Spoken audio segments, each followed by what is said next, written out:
disaster exploits from a very, very windy, breezy Swansea.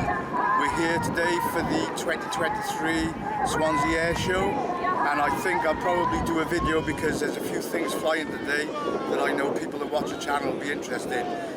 There you are. Stay tuned. Get ready for the videos. The intro.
Where the pilot sits, and they're doing a lot. It's going through an upgrade at the moment. The aircraft is set to radar, and all Typhoons are going to be upgraded to what's called Radar 2 over the coming years. By 2026, they'll be able to not just identify aircraft in the air, but also ground targets. And for the first time, the Typhoon will be able to actively jam enemy radars as well. So it's quite a major milestone in the development of this aircraft.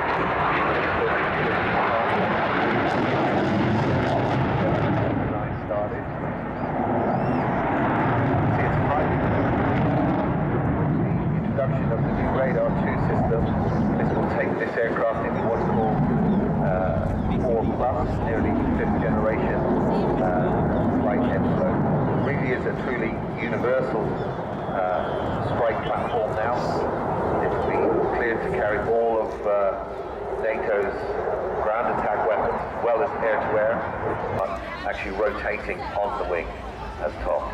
Now a little bit later on, as they come towards the end of the show, they will start walking off the top of the wing as well, while the aircraft is flying in front of you. So Kirsten will attach herself, so will Emma, and they will walk back down the wing and start heading inside the aircraft. As I said, the Boeing steerman dating back to the 1940s. You can see now the girls waving furiously, and you can see that they're at an angle on the top of the wing. They're not just standing upright. Smoke's coming. Very stable, perfect for doing this sort of work. This is what you want. Now, this is one of the few acts here this weekend that you can get involved with, because there's a lot of public wing walking. The company that's run is aerobatic, and you could actually do this. If you're looking at this and thinking, wow, I'd love to do that, or if you're looking at this and going, wow, I'd love to put my wife on that wing, you can, okay? Because what you can do, also we've got to say a big thanks to partnership Breitling. They were sponsoring them for a long, long time. This has now come to an end, so they're also looking for a new sponsor. So if you're interested in that, contact Aerobatic. Wing walking, well, that dates back to the young flyers, as I said, returning from the First World War. Look down to your left, ladies and gentlemen. Here comes the Yak 50 with Paul Farmer at the controls.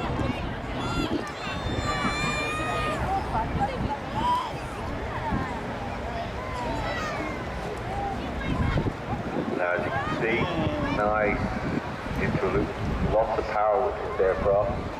Definitely not as noisy as all the other aircraft we have. It's straight into a loop, and the aircraft is, as I said, fully aerobatic.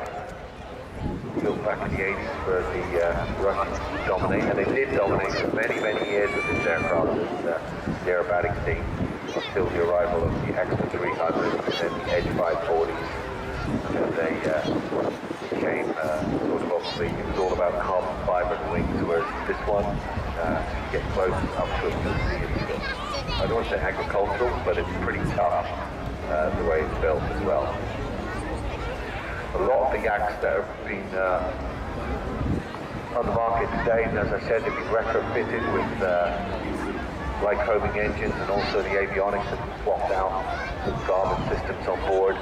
The original ones have the Chenko 9-cylinder radial engine. Also, a unique feature of this aircraft is, if you notice, you'll especially see when it's upside down, a little portion of its wings stick out, wheels stick out underneath the wing. So it was said that because these aircraft, especially the 52 variant, built for NOSAP, for flight training, in the event that you had to do a wheels up landing, you didn't scrape them out, you still have a little bit of rubber sticking out underneath the aircraft.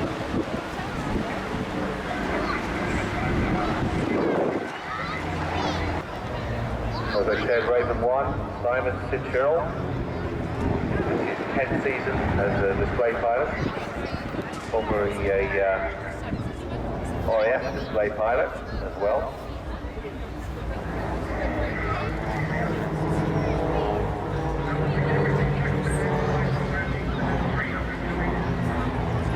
Fly Tornadoes.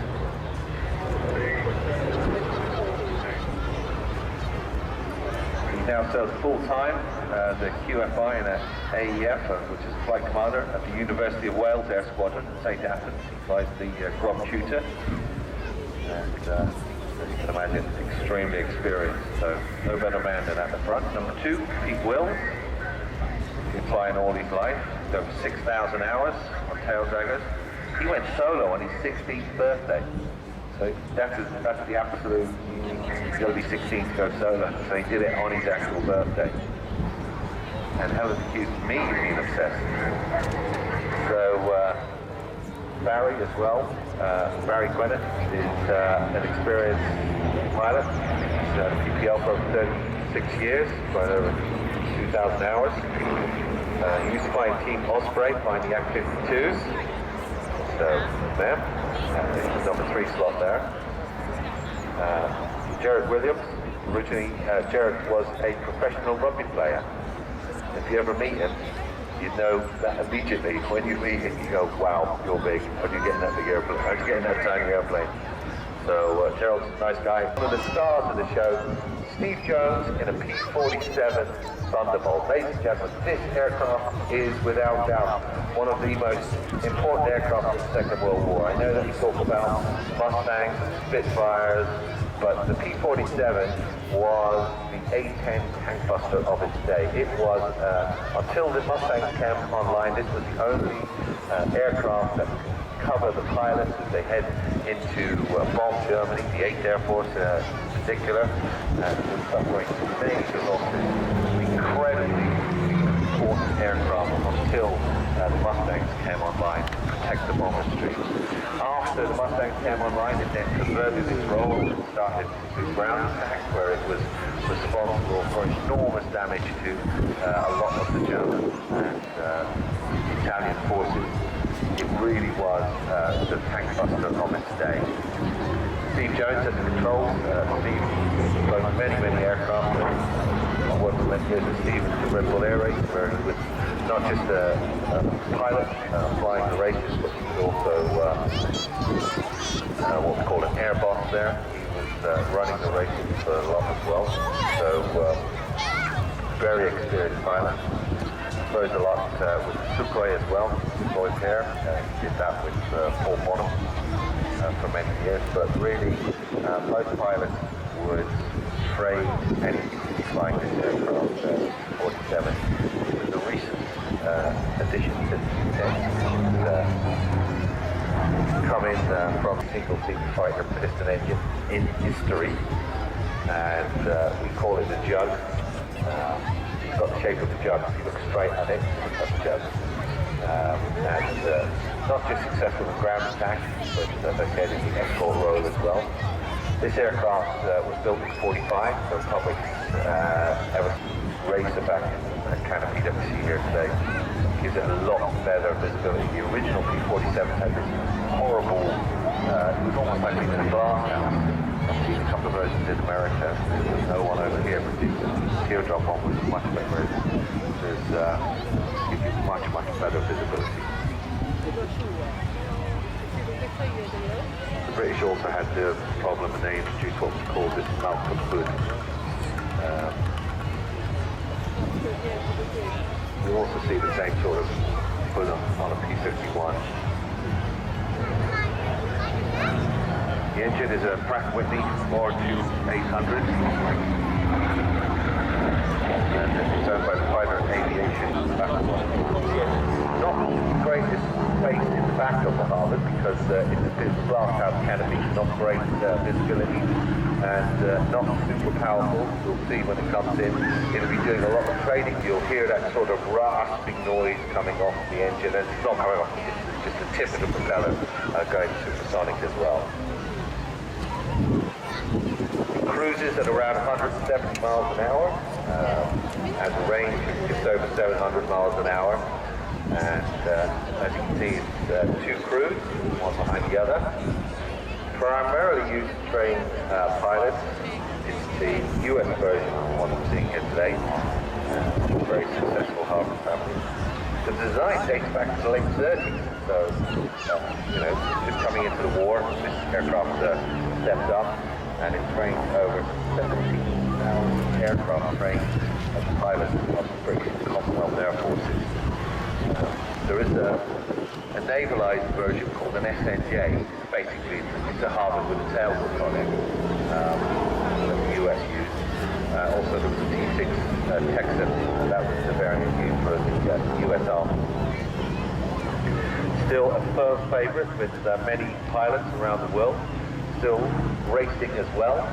I was invited over to the Reno Air Races this year, where they race these aircraft. Everybody enjoys that. It provides a prospective warbird pilot a heavy piston handling aircraft, and it's invaluable as a training and assessment aircraft. It's very twitchy on the runway, and if you ever have to taxi in one of these, it's not a great experience because it's a tail dragger, so the nose is up in the air as you're taxiing, and you'll often see them waving so they're not going in a straight line, and that's only because the pilot is actually turning sideways so he can see forward to see what's ahead of him. It's not a defect in the steering column, but it's supercharged with a constant speed prop, retractable undercarriage obviously, and it swings a lot under power, and it's got reasonable gyroscopic.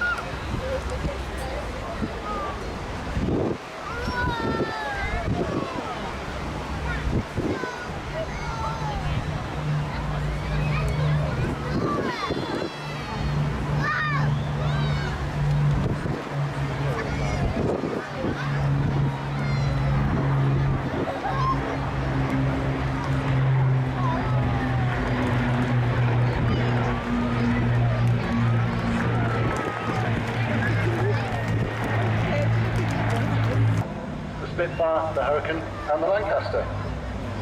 All based at RAF Coningsby in Lincolnshire since 1976. We are a regular flying squadron of the Royal Air Force. We have a very small but dedicated team of RAF regulars, reserves and civil servants who are all involved in making these displays possible. We have roles ranging from aircraft engineers and pilots to operations, admin, public relations and training personnel who work behind the scenes.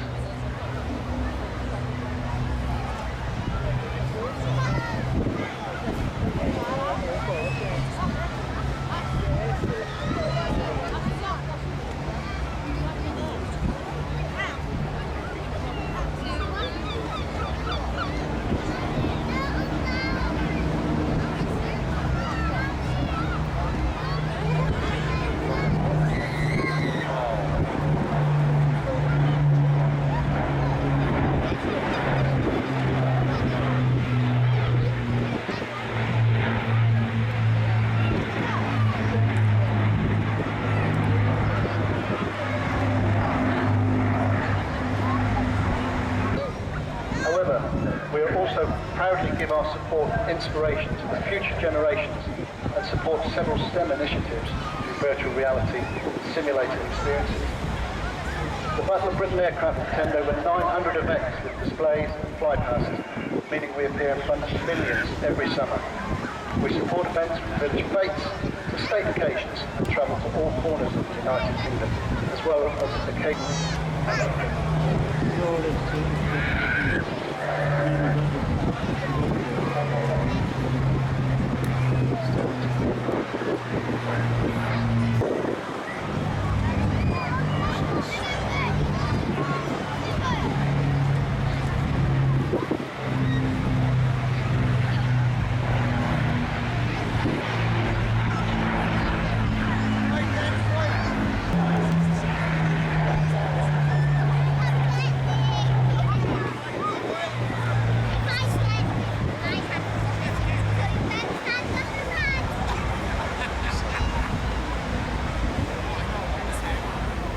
Spitfire MK 356, built at Castle Bromwich, is a Mark 9E Spitfire, which was allocated to the newly formed 443 Hornet Squadron of the Royal Canadian Air Force at RAF Digby in March 1944. In the 60 days around D-Day, MK flew 60 operational sorties, was damaged by enemy fire on 3 occasions.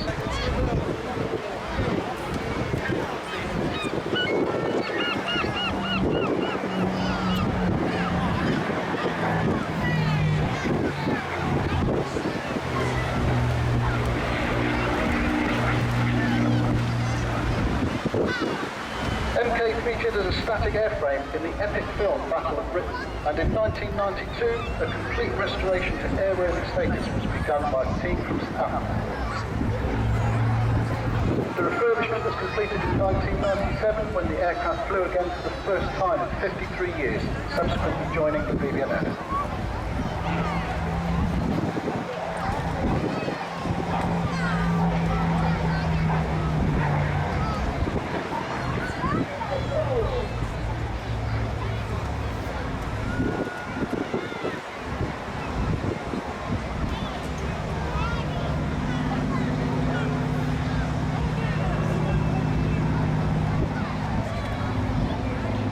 Spitfire MK 356 is now painted in desert camouflage scheme to represent Spitfire Mark 9 Charlie EN 152, which was one of the Mark 9 Spitfires operated by 92 Squadron alongside the unit's Mark 5 in Tunisia in 1943.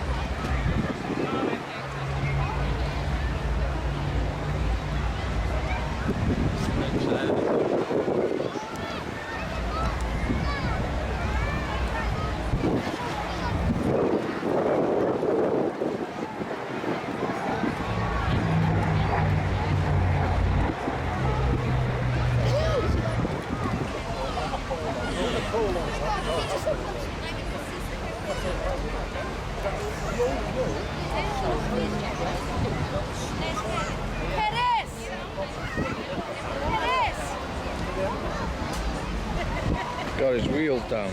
I thought it was his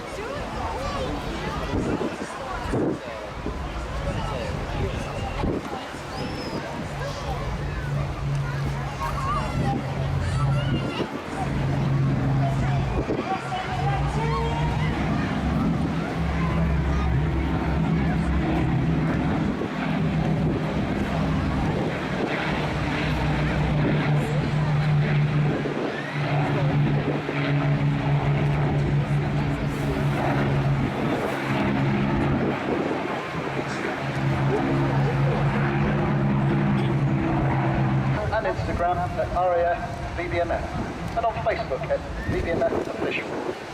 You can also visit our PR team who are here at the show with us today to answer any of your questions.